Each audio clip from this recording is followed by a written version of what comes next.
All right, how's everyone doing? I don't normally do just talking head videos like this, but I'm trying to kind of branch out of my content a little bit, and really the reason being what I want to talk about today, which is vendor POV content completely saturated across social media. When I first got started in it, there was a handful of guys doing it. There was, Dylan, the Bulbasaur. I watched a guy called Danimals, Pack Battle, Ditto Dudes. I mean, I can name on two hands, maybe less, the amount of guys doing vendor Pokemon vending content, and they were a big influence on why I wanted to get into it after having done kind of pack openings and PSA submissions ever since I got into YouTube back in around 2019.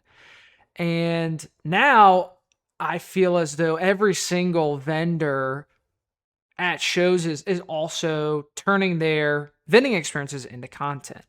And I've started to see a pretty significant decline for me from a viewership perspective on my shorts and on my long form videos, getting to a point really where economically and financially from a video editor perspective, the videos aren't even paying for themselves anymore. And so I start to wonder if that is because there's so much content to consume, or if because I've been doing the same content for over 2 years now, without really any change into my process, as well as kind of a shift in my content, just from the nature of the success I've seen and people wanting to come to my table at shows. When I first got started, I was in these very small shows, having very natural interactions with people that came by my booth. I might interact with, 10 to 15 people over the course of the afternoon, maybe more, maybe less. As opposed to today where, both Beard Dad and I are seeing hundreds of people across these weekends at these shows, with a level of expectation, I think both from our live stream viewers as well as the people who come and wait to see us. Where I saw a comment actually on one of my videos today that it was basically like, hey, the interactions just aren't the same anymore. The reactions aren't the same anymore. And I agree with that. I agree that everyone who's come to see me obviously knows the sort of content I've made in the past and continue to make today. They know who I am. There's not always a level of expectation from the person who comes to my booth. I think there is some expectation on wanting to have this really great experience, which I hope to always be able to provide to folks who come to see me. But it's also a little bit of pressure in the sense of people have potentially traveled. They might have taken time off of work if they work on the weekends, and they've waited in line. And all of a sudden they only get, 3 minutes to kind of interact with me. And last thing I want is for that to be, a disappointing experience, which, so I try to make sure that it is, something that they enjoy and get to be a part of. But from a content perspective, and from what I've really seen is that, the reason I think I saw so much virality and success early on is just because of the really genuine surprise from people who I interacted with. And because it's not so much a surprise anymore, I don't know that the content is as exciting for people to really watch. I see that while scrubbing through my long form videos to kind of edit them a little bit before I hand them over to my video editors, in the sense of how much joy does watching these videos still continue to bring to people who choose to watch them. And so, long-winded way of saying, because there are so many vendors creating content out of their vending experiences, there's so much choice. There's so much different content you can go choose to watch from a range of different sorts of interactions. You've got coin flips and hype deals and multi $1,000 transactions to things like Phil and I, which is very, very small transactions, but a lot of generosity happening either from donations from the live streams or from Phil and I ourselves, to everything in between, right? Normal vending, what have you, right? And so with the amount of choice out there, I do wonder if the saturation across social media has made it so that really the growth across the board could potentially have slowed down. Again, I don't have insight into any other folks' analytics besides for my own, but I do want to show you guys. I want to be transparent with you all. I'll show you kind of my last 10 or so shorts because, again, my channel really grew through YouTube Shorts. And so the vast majority of my subscribers and viewers have been YouTube Shorts viewers, and YouTube Shorts viewers don't necessarily translate to long form viewers. But I'll show you a little bit of both historical viewership as well as more recent. And again, this video is not in any way, shape, or form meant to be like, hey guys, I'm not making enough money, like what's going on, but more just my hypothesis really comes down to really two or three things. And it's, there's so much content out there in the trading card and vending space that viewership is just spread across a lot of people, right? If I go watch a 20 or 30 minute vendor POV, I don't necessarily want to go watch another one from someone else immediately or even very soon afterwards, right? There's only so much time in the day you can dedicate to consuming content on YouTube or wherever you consume content. And so again, there's all of the choice out there and how you spend your time. The second is my content literally hasn't changed in 2 years besides for the interactions themselves, transitioning to a different sort of experience with how we've had to structure attending shows, managing lines, having people who are coming specifically to see us sort of thing, which again is a very different experience than, you know, if I'm just in a little 20 vendor show without anyone knowing who I am, and the interactions feeling much more genuine and kind of satisfactory to watch. And the third being, I've fallen out of the algorithm. I'm old news. There are up and comers that are really more entertaining. I mean, I lucked out a little bit with kind of the first to market in the space, but from a personability and entertainment standpoint, I never set out to be a YouTuber. I'm very introverted, and this sort of content has been easy for me to make because I literally just set up a tripod with a camera on it and then cut it down for people to watch. And so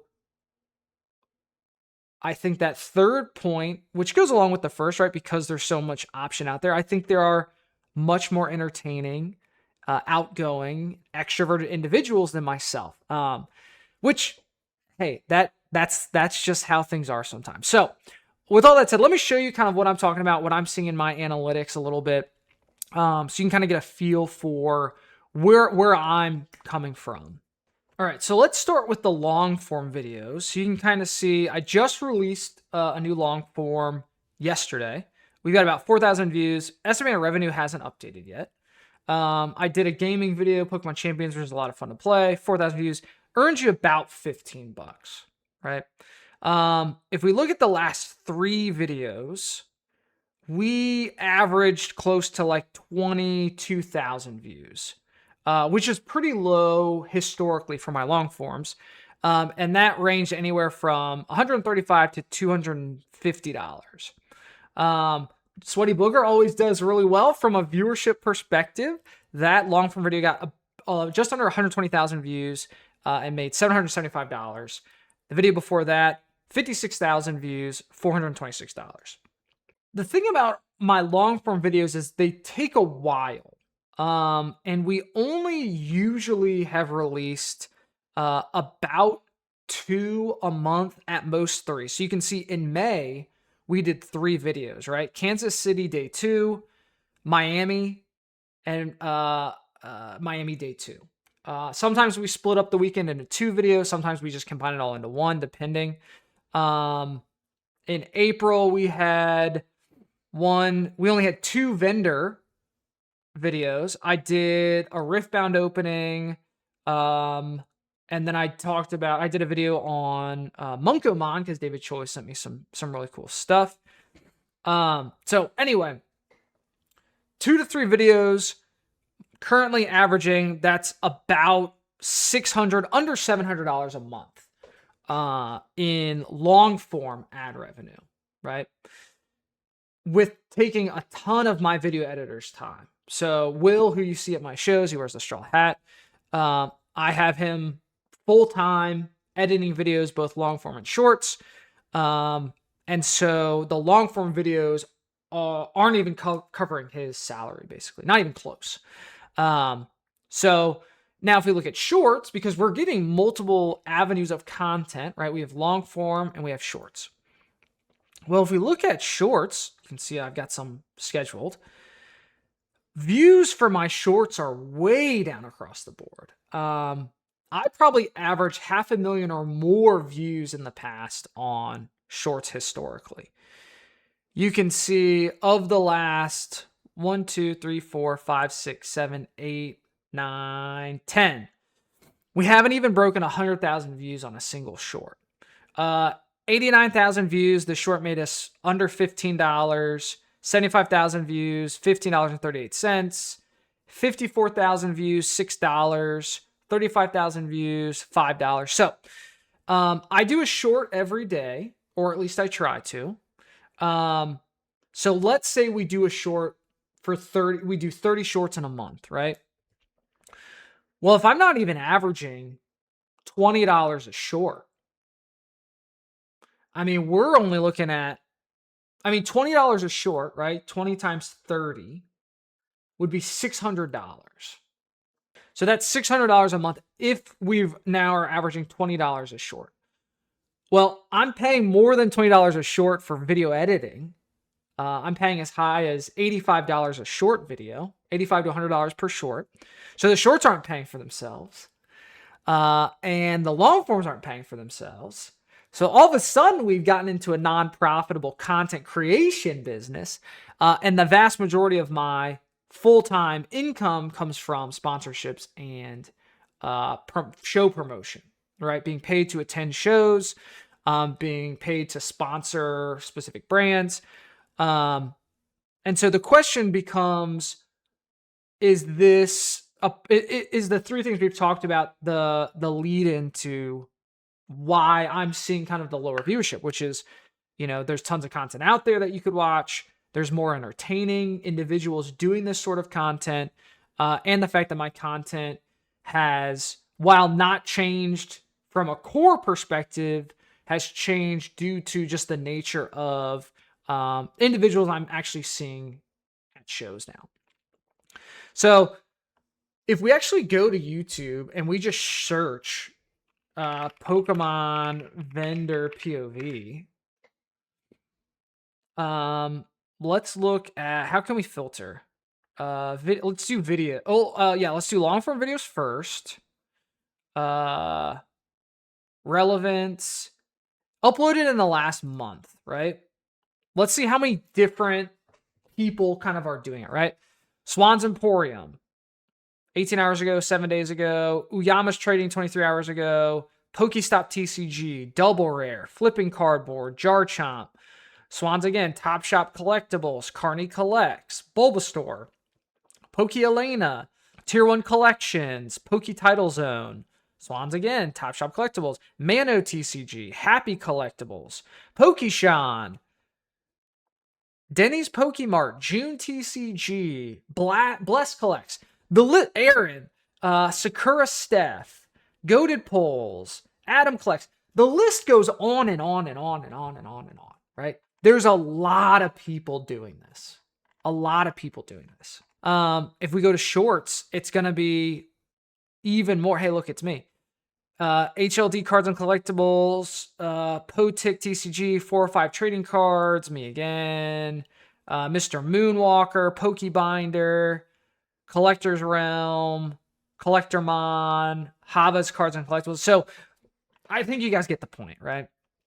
There's a lot of content to be consumed out there. So what am I even trying to get at, right? I don't know. I'm just kind of rambling at this point. I think in my mind, I want to do different content. I want to do more educational, more scripted content. I've been working on like a mini docu-series slash documentary with my brother, who's an animator. I'm excited about that, where it's like I've just done a voiceover script and and we're pulling a lot of B-reel and he's animating some parts, and it's all about the history of the creation of Pokemon. So I would love to do more outside of the vending space. I do have like my gaming YouTube channel where I just play video games, which the content's not really edited because it's expensive to have editors. And when you're editing content, if they're editing content that's not even making the money back that it costs to edit, we get into a part where I either have to get more hands-on with my own editing, which takes away time from doing actual content creation, or we have to pivot, right? We have to see if something else lands from a content perspective. So not to say that vending is going anywhere. I still have another 11 shows this year, give or take, plus the big Australia trip. But I do wonder, I mean, do you guys think, what are your thoughts, right? Do you think it's a mix of all three things we've talked about? Is there just so much content out there? I mean, when I first got started, my very first show, no one was filming. My first couple of shows, no one was filming. I was the only guy with a camera up. I don't know if other content creators have seen as much of a shift. I would like to try out new content. We'll see.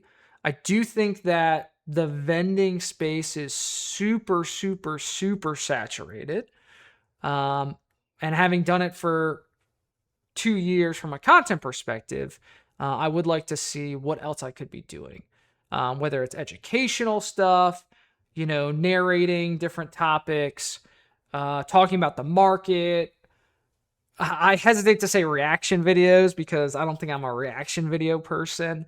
But who knows? We'll see. The reason that what sparked this is I was just watching a video by Violet City that was talking about like, are Pokemon vendors content creators?